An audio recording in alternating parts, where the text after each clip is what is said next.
local police are now investigating a suicide attempt. So it's a topic that most people may feel uncomfortable talking about, especially concerning their children and youth. But it's an important topic because people of faith, Christian people, children and youth also struggle with suicidal thoughts.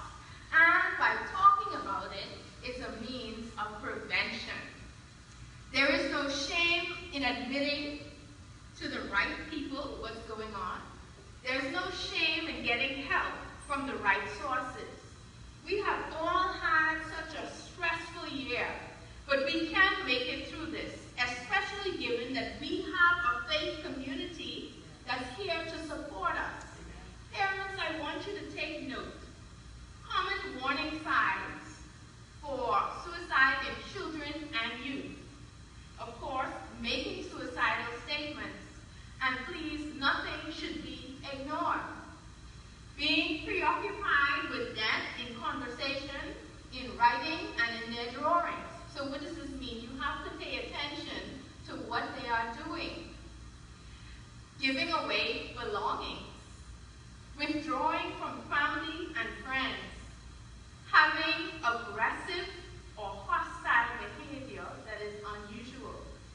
It's extremely important, again, as I said, that you take all threats of suicide seriously and seek immediate help for your child or teenager. If you are a child or teen and have these feelings, talk with your parents, an adult friend, your pastor, a doctor, right away to get help. Other warning signs can include neglecting personal appearance, running away from home, risk-taking behavior, such as reckless driving or unusual and new sexual promiscuity, a change in personality, such as going from an upbeat child to a very quiet child. And so certain problems, of course, we know, increase the chances of suicidal thoughts in children and teens. Other problems may trigger a suicide attempt. Problems that increase chances of suicidal thoughts include having depression that is already diagnosed, bipolar disorder, schizophrenia, having a parent with depression or substance abuse disorder.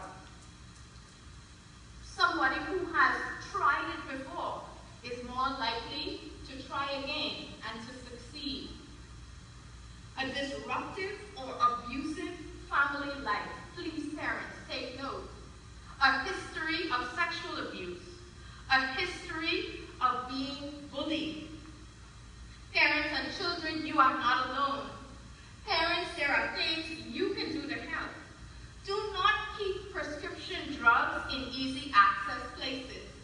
Do not keep firearms in your home, or when you feel you have to, please have them under constant lock and key, and the key nowhere to be accessed by kids. Talk to your children, especially when they seem they want to talk to you about problems. They want to tell you about their thoughts. They want to tell you about being bullied. Parents, do not bully your own children. The Public Hospital Association is having a free Zoom webinar on Thursday, and some of you parents and children may like to log on and get information from pastors and therapists and doctors on this issue, and it's free. I'll place the flyer on Facebook in the chat underneath this slide and also on the page. There are also hotlines that the Bahamas Psychological Association has placed out, especially this month in light of Dorian, in light of what we're passing through. And they have hotlines that between all of the numbers, it's almost 24 hours. And I will also place those numbers. So if you have been struggling, feeling overwhelmed, feeling hopeless, remember again, you are not alone. And there are resources. And you have nothing to be ashamed of. Also remember, your ministers are here for you. I love that we had in the call to worship today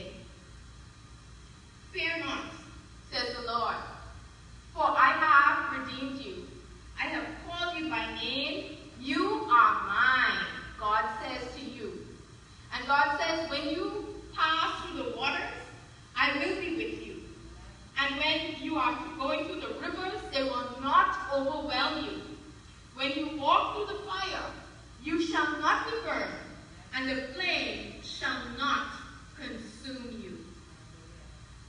Remember, Psalm 46 says, God is our refuge and strength, a very present help in trouble.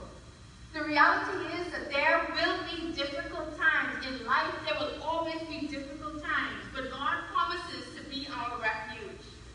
Remember that you are fearfully and wonderfully made. And if in those times the least you can remember, please look at yourself in the mirror. Give yourself a big hug and tell yourself, I love you, and it's going to be okay. This is your message from God today. This is your message from your church and from your ministers. You are not alone. We love you, and God bless you.